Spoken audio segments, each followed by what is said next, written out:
A Dance of Destiny by Evelyn Merrick. The crisp autumn wind rustled through the maple trees lining the streets of St. Petersburg, carrying with it the sweet scent of possibility. Countess Elena Mikhailovna Vorontsova pulled her fur-trimmed cloak tighter around her shoulders as she descended from her carriage, her emerald eyes scanning the grand facade of the Winter Palace. The year was 1820, and tonight's ball promised to be unlike any other. At 22, Elena had grown weary of the endless parade of suitors her aunt insisted upon presenting.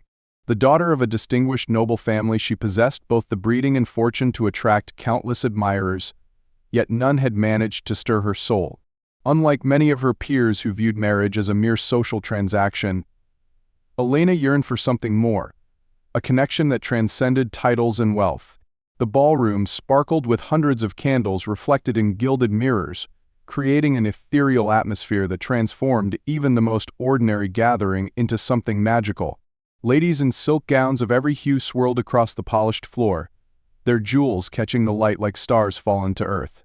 Elena moved through the crowd with practiced grace, exchanging pleasantries and deflecting the obvious matchmaking attempts of various well-meaning matrons. "My dear, you simply must meet Baron Nikolai Stepanovich," her aunt Tatiana declared, appearing at her elbow with remarkable stealth for a woman of her considerable size. "He's recently returned from abroad and has the most fascinating stories of his travels." Elena suppressed a sigh. "Aunt, please." But her protest died on her lips as she turned and found herself face to face with the most intriguing man she had ever encountered. Baron Nikolai stood before her, tall and commanding, with eyes the color of a stormy sea and dark hair that fell in casual elegance across his forehead. Unlike the other gentlemen who seemed to have stepped from the same mold of societal expectations, there was something distinctly different about him, something wild and untamed despite his impeccable attire. "Countess Vorontsova," he bowed, his voice rich and deep. "Your aunt speaks very highly of you, though I see now her words fell short of reality." A blush crept up Elena's neck, but she maintained her composure. "You are too kind, Baron. I trust your travels were illuminating?" "Indeed." His eyes sparkled with hidden amusement, "though I find myself increasingly convinced that the greatest discoveries await me here in St. Petersburg." Their first dance was a polka, requiring enough concentration to prevent immediate conversation. Elena found herself grateful for the reprieve, using the moments to study her partner more carefully. His movements were precise yet natural, suggesting years of training tempered by genuine enjoyment of the activity. More intriguing were the calluses she felt on his hand, unusual for a nobleman of his standing. As the evening progressed, they found themselves drawn together again and again. During a particularly lovely waltz, Nikolai guided them toward one of the palace's many alcoves, allowing for more private conversation. "You seem troubled by something, Countess," he observed, his perception catching her off guard. Elena hesitated, then decided on honesty. "I find myself wondering about those calluses on your hands, Baron. They seem at odds with the life of a nobleman." A genuine smile crossed his face. "Ah, you've discovered my secret. While I may hold a title, my true passion lies in architecture and engineering. I spent much of my time abroad studying the great buildings of Europe, not merely admiring them from carriages as my peers might have done." "You work with your hands." Elena's surprise gave way to fascination. "But surely your family." "They object strenuously." He laughed softly. "Indeed they do. My father considers it a waste of my education and position. But I believe that true nobility lies not in preserving one's hands from labor, but in using them to create something of lasting value." Their conversation flowed easily after that revelation, touching on art, literature, and their shared love of music.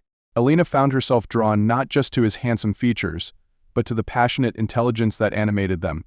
Here was a man who saw beyond the glittering facade of their society, who dared to forge his own path, despite the constraints of his position. Over the next several weeks, they encountered each other frequently at various social functions. Each meeting deepened their connection, revealing new layers of compatibility that went far beyond the superficial attractions that typically drew couples together in their circle. During a musical evening at the Stroganov Palace, Nikolai managed to maneuver them into the conservatory, where the fragrance of exotic blooms provided a heady backdrop to their conversation. "I've been commissioned to design a new cathedral," he confided, his excitement barely contained. "It's an opportunity to combine classical elements with modern engineering principles in a way that's never been attempted here before." Elena leaned forward, caught up in his enthusiasm. "That's wonderful news. Though I imagine your father continues to disapprove." Nikolai's smile held a touch of sadness. Yes, but I've realized something important, Elena. We cannot live our lives solely to please others, even those we love most dearly. There must be room for our own dreams, our own vision of what makes life worthwhile. The use of her given name sent a shiver through her that had nothing to do with the evening chill. And what is your vision, Nikolai? He took her hand, his roughened fingers gentle against her skin. A life that combines duty with passion, tradition with progress. A partnership with someone who understands that true nobility lies in the strength of one's character rather than the accident of birth. His eyes met hers with unwavering intensity. Someone like you. The weeks that followed were both wonderful and challenging. Their growing attachment did not go unnoticed in society, and while Elena's family cautiously approved of the match, given Nikolai's title and fortune, his own relatives were less enthusiastic. They saw Elena as an enabler of what they considered his eccentric pursuits, fearing she would encourage him to stray further from the conventional path they had mapped out for him. The situation came to a head during a dinner party at the Vorontsov mansion. Nikolai's father, a stern man with iron-gray hair and equally inflexible opinions, confronted them in the library. "This has gone on long enough," he declared. "Nikolai, you have responsibilities to your family and position that cannot be ignored. These architectural fancies were tolerable as a young man's whims, but now you must take your proper place in society." Elena felt Nikolai stiffen beside her but maintain his composure. "Father, I respect our family's traditions, but I cannot abandon my work. It's not a whim or fancy, it's my calling, as essential to me as breathing. And you," the older man turned to Elena, "encourage this deviation from duty." Drawing herself up to her full height, Elena met his gaze steadily. "Sir, I encourage Nikolai to be true to himself, which I believe is the highest duty any of us can aspire to. His work brings beauty and innovation to our city, enhancing rather than diminishing the honor of your family name." The confrontation marked a turning point in their relationship. Rather than driving them apart, the opposition they faced strengthened their bond, convincing both that they had found something rare and precious, a love based on mutual understanding and respect for each other's true nature. Their wedding, held as autumn painted the city in shades of gold and crimson, combined the grandeur expected of their station with touches that reflected their personal values. The ceremony took place in one of the very churches Nikolai had helped restore, its soaring arches and innovative use of natural light standing as testament to the harmony possible between tradition and progress. As they moved into their new life together, Elena and Nikolai created a home that defied the conventional expectations of their class. Their salon became a gathering place for artists, engineers, and intellectuals, while still maintaining the social connections necessary to their position.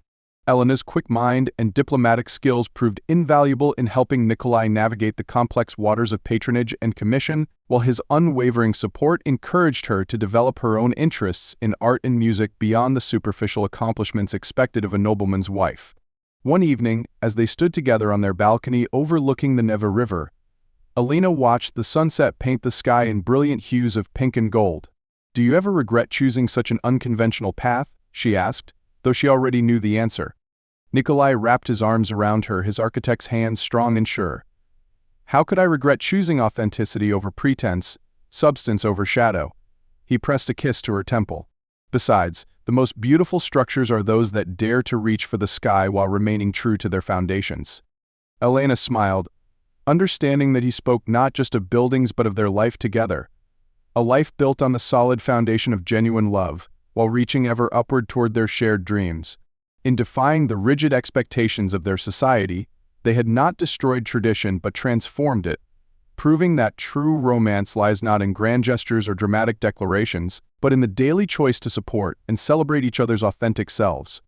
The years that followed would bring both challenges and triumphs, but Elena and Nikolai faced them together, their love deepening with each passing season.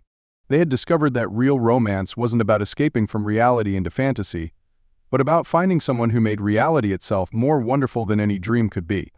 In the grand ballrooms of St. Petersburg, their story became something of a legend, not because it was particularly dramatic or scandalous, but because it demonstrated that true love could flourish even within the constraints of their society, provided one had the courage to remain authentic and the wisdom to recognize that genuine romance often came disguised in unexpected packages.